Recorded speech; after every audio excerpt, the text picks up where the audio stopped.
Desde una cueva subterránea con cristales de más de 10 metros, donde el calor puede acabar con una persona en menos de 15 minutos, hasta regiones donde ni siquiera el ejército mexicano se arriesga a operar de noche.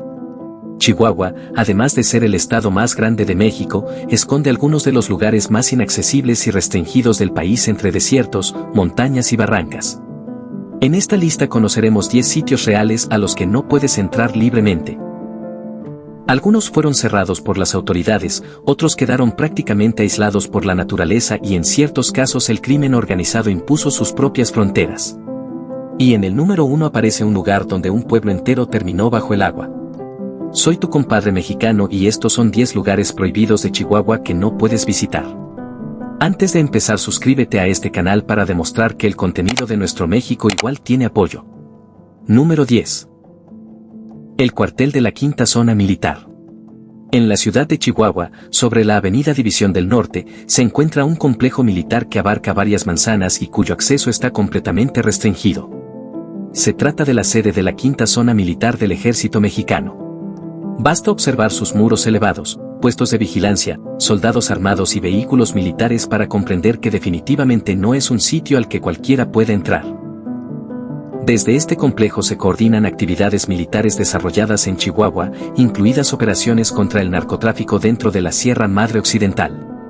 Pero detrás de sus instalaciones modernas también existiría una parte histórica poco conocida. Dentro del complejo permanecen construcciones que se remontan a tiempos de la Revolución Mexicana. Algunos de esos edificios habrían funcionado como cuarteles utilizados por fuerzas villistas antes de terminar incorporados a instalaciones del Ejército Federal. Historiadores han solicitado durante años autorización para estudiar y documentar esas estructuras, pero el acceso les ha sido negado bajo argumentos relacionados con la seguridad nacional. Durante el gobierno de Felipe Calderón, cuando la estrategia contra el narcotráfico convirtió a Chihuahua en uno de los principales escenarios del conflicto, este lugar adquirió todavía mayor importancia. Desde aquí fueron desplegados miles de soldados y se coordinaron helicópteros, labores de inteligencia y diferentes operaciones militares. Para buena parte de los habitantes de Chihuahua, sin embargo, continúa siendo simplemente ese enorme complejo militar frente al que pasan diariamente camino a sus actividades, sin saber realmente qué ocurre detrás de los muros. Y tampoco es recomendable quedarse demasiado tiempo fotografiando las instalaciones desde el exterior, porque algún soldado puede acercarse rápidamente para pedirte que continúes tu camino. Número 9. Guadalupe y Calvo. Sobre el mapa, Guadalupe y Calvo no es un territorio oficialmente cerrado. Existe una carretera para llegar, es la cabecera de un municipio y miles de personas viven en la región. Sin embargo, pregunta a muchos chihuahuenses si viajarían voluntariamente hasta sus zonas más apartadas y probablemente escucharás una respuesta bastante clara: ni loco. Guadalupe y Calvo se localiza dentro de la Sierra Madre Occidental, en el extremo suroeste de Chihuahua, muy cerca de los límites con Durango y Sinaloa. Esa ubicación resulta fundamental para entender su situación, porque forma parte de uno de los vértices del llamado Triángulo Dorado, una región históricamente relacionada con una enorme producción de drogas en México. El municipio ocupa un territorio gigantesco, incluso mayor que el de algunos países europeos, y buena parte está formada por montañas de muy difícil acceso. En distintas zonas existe presencia y control de grupos del crimen organizado. Ahí los retenes que aparecen en los caminos no necesariamente pertenecen a las autoridades. Algunos son instalados por grupos criminales y encontrarse con uno significa tener que explicar perfectamente quién eres y qué haces recorriendo la región. En 2008, el ejército realizó un operativo de gran escala en esta zona. Fueron destruidos plantíos, se decomisaron armas y varias personas terminaron detenidas. Sin embargo, apenas un mes después la situación sobre el terreno prácticamente había regresado al punto inicial. La inmensidad de la sierra termina absorbiendo los operativos. Profesores rurales destinados a comunidades pertenecientes a Guadalupe y Calvo han denunciado en diferentes ocasiones que existen momentos en los que simplemente no pueden llegar a sus escuelas porque encuentran los caminos bloqueados. Personal médico destinado a clínicas rurales ha relatado problemas similares. Incluso existen comunidades del municipio que han pasado años prácticamente sin recibir servicios gubernamentales. Aquí la principal restricción no proviene de una orden oficial. En determinadas zonas son quienes ejercen el control real del territorio los que terminan decidiendo quién puede circular y quién no. Número 8. La Cueva de los Cristales de Naica. Probablemente sea el sitio más conocido de toda esta lista, y basta observar sus dimensiones para entender la razón. Aproximadamente 300 metros debajo de la Sierra de Naica existe una cavidad natural que parece pertenecer a otro planeta. En su interior se formaron cristales de selenita que alcanzan hasta 12 metros de longitud y alrededor de 4 metros de diámetro, considerados entre los cristales naturales más grandes jamás encontrados en la Tierra. La cueva fue descubierta en el año 2000 mientras trabajadores de la compañía Peñoles excavaban un nuevo túnel dentro de la mina. Al atravesar una pared rocosa e iluminar la cavidad del otro lado, encontraron algo para lo que prácticamente no existía comparación. Una especie de gigantesca catedral subterránea formada por cristales. Pero entrar ahí representa un peligro extremo. La temperatura puede alcanzar aproximadamente 58 grados Celsius y la humedad se acerca al 100%.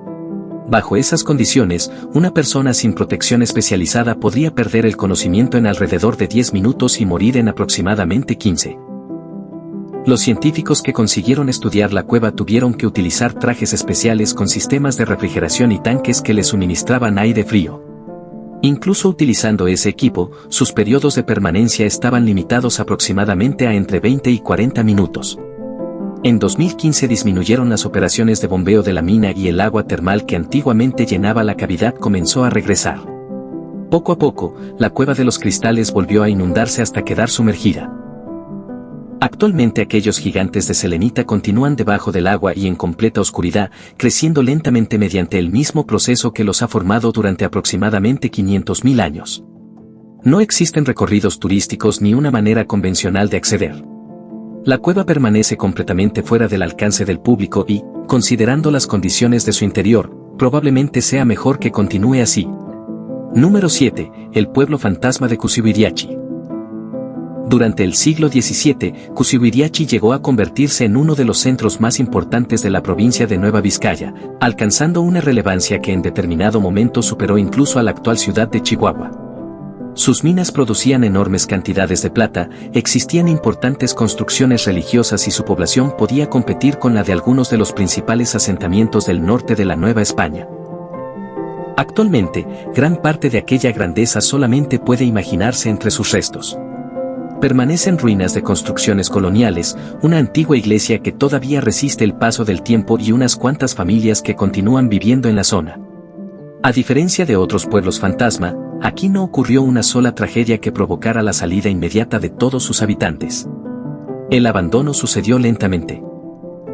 Las minas comenzaron a agotarse, las rutas comerciales fueron modificándose y, generación tras generación, las familias se marcharon hasta reducir enormemente la población. Muchas de las construcciones antiguas se encuentran en condiciones delicadas. Existen paredes que amenazan con desplomarse, techos que ya colapsaron y pisos capaces de ceder inesperadamente. El INAH ha catalogado diversas estructuras como patrimonio histórico, lo que impide modificarlas libremente, pero al mismo tiempo no existe suficiente presupuesto para restaurar todo lo que permanece en pie. El resultado es una especie de limbo, edificios protegidos oficialmente que, mientras tanto, continúan deteriorándose. El peligro aumenta en sectores relacionados con el antiguo complejo minero, porque algunas galerías subterráneas pasan cerca o debajo de los cimientos de las construcciones.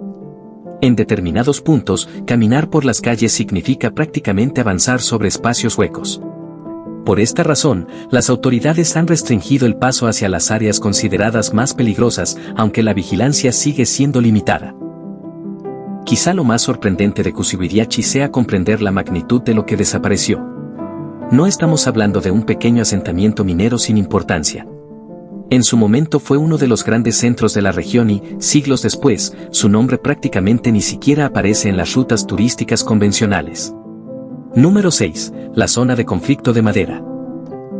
El 23 de septiembre de 1965 ocurrió en Ciudad Madera uno de los episodios armados más importantes de la historia contemporánea de Chihuahua.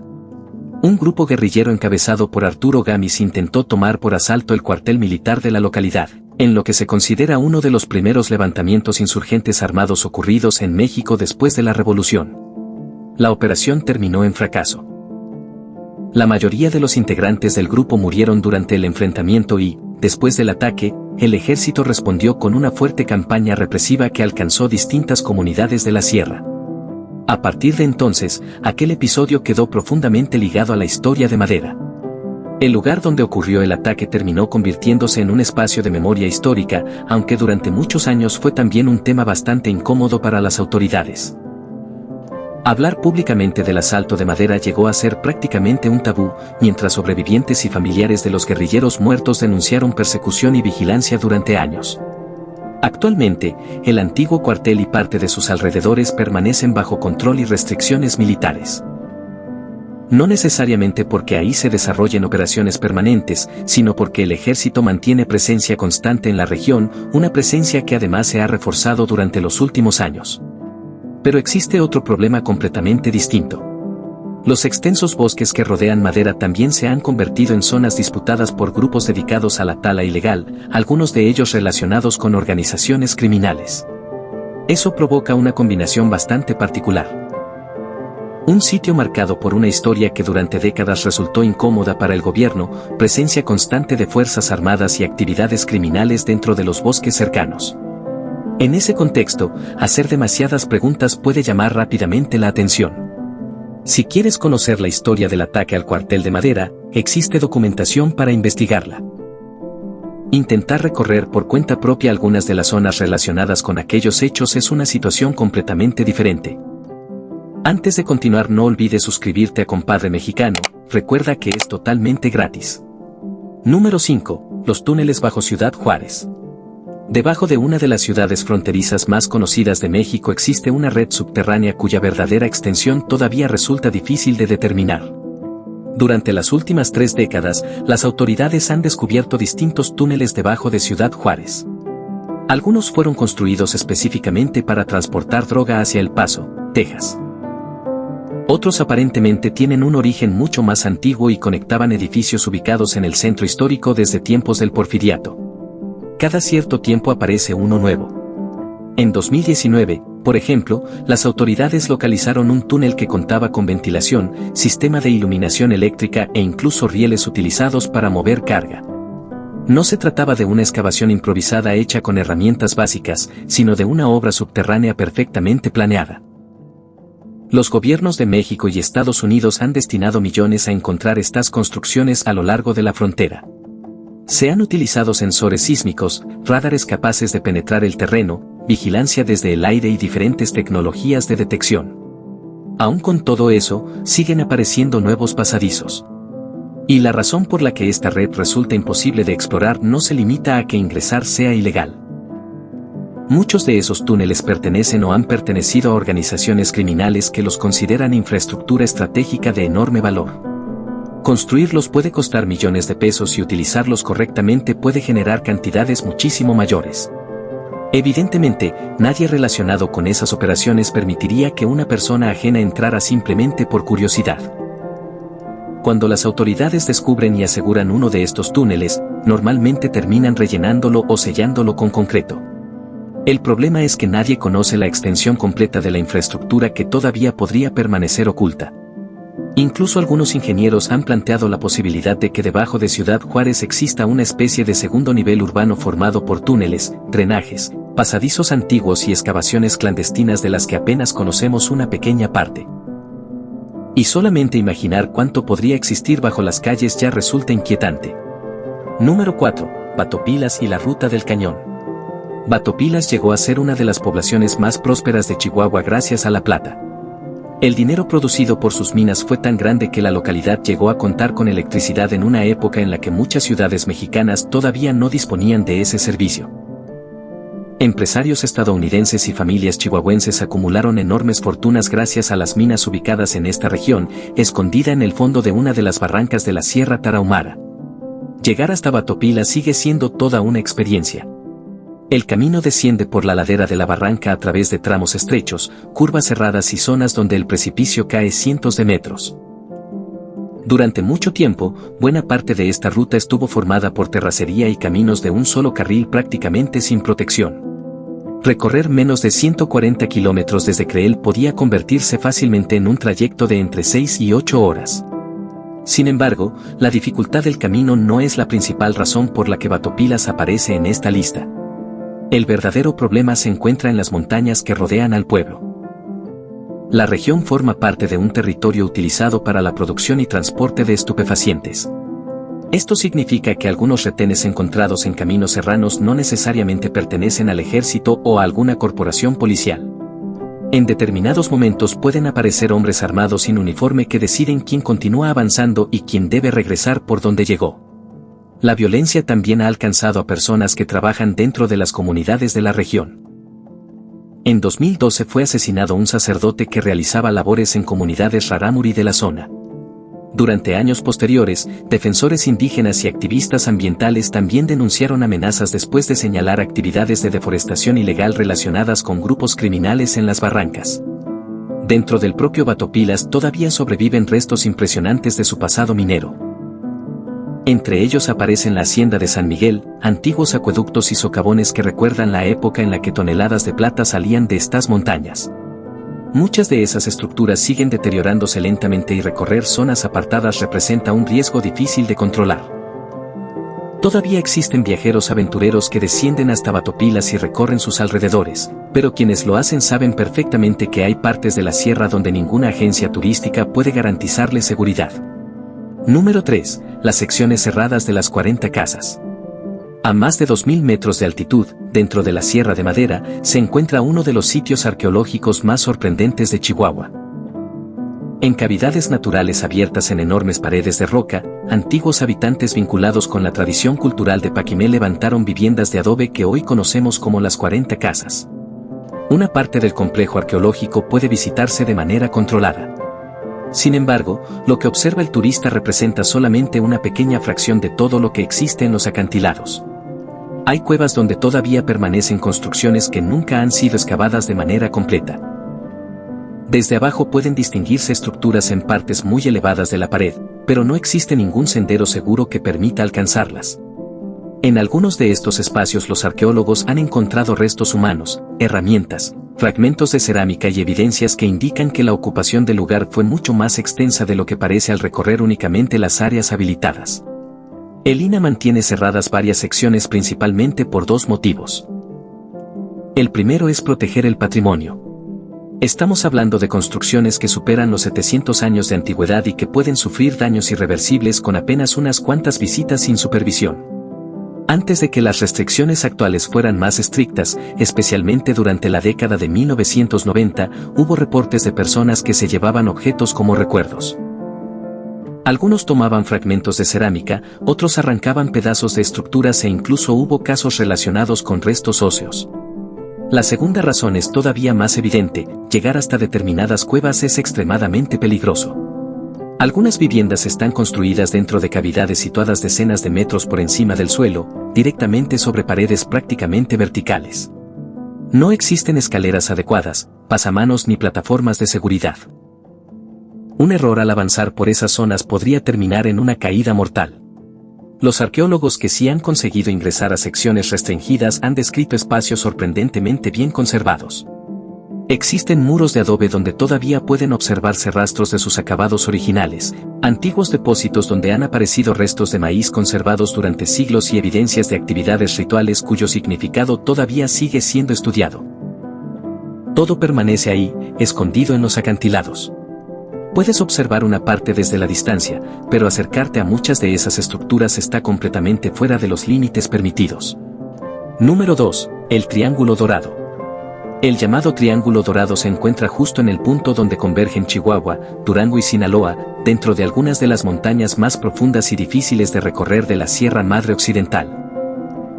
Durante décadas, esta región ha sido considerada una de las principales zonas productoras de drogas del continente americano y, al mismo tiempo, una de las áreas geográficamente más complicadas de controlar en México. Del lado chihuahuense encontramos municipios como Guadalupe y Calvo, que ya apareció anteriormente en esta lista, además de regiones de Morelos y zonas serranas pertenecientes a Batopilas, Urique y otros municipios. Son territorios donde el Estado mantiene cierta presencia. Alguna clínica, destacamentos militares, escuelas rurales o pequeñas oficinas gubernamentales. Sin embargo, fuera de los principales poblados existen áreas donde el control efectivo del territorio puede quedar en manos de otros grupos.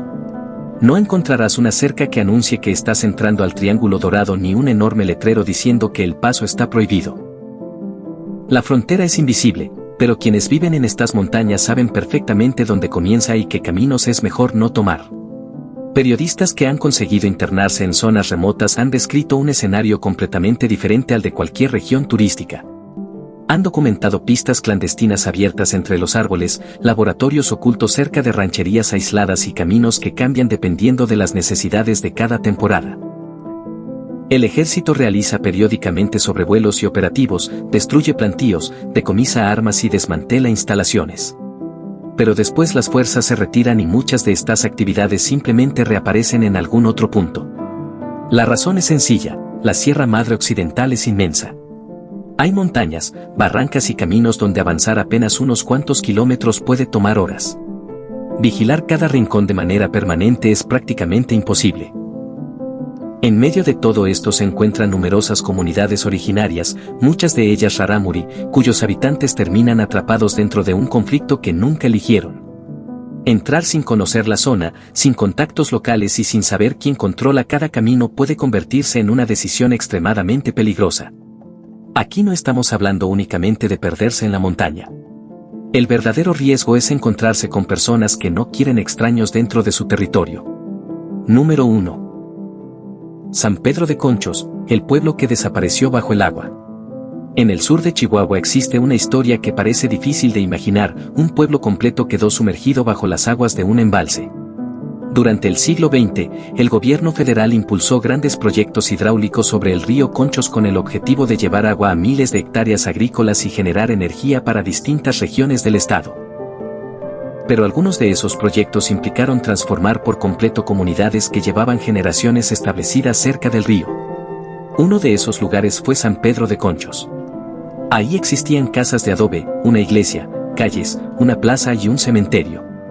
Era un pueblo en el que familias enteras habían nacido, crecido y enterrado a sus muertos durante generaciones. Cuando llegó el proyecto hidráulico, los habitantes recibieron la instrucción de abandonar sus viviendas. Algunas familias obtuvieron compensaciones por sus propiedades, mientras otras aseguraron posteriormente que nunca recibieron todo lo que les habían prometido. Después comenzó el llenado del embalse. El nivel del agua fue aumentando poco a poco hasta cubrir las calles y las casas. De acuerdo con relatos transmitidos por antiguos habitantes, una de las últimas estructuras en desaparecer fue la iglesia.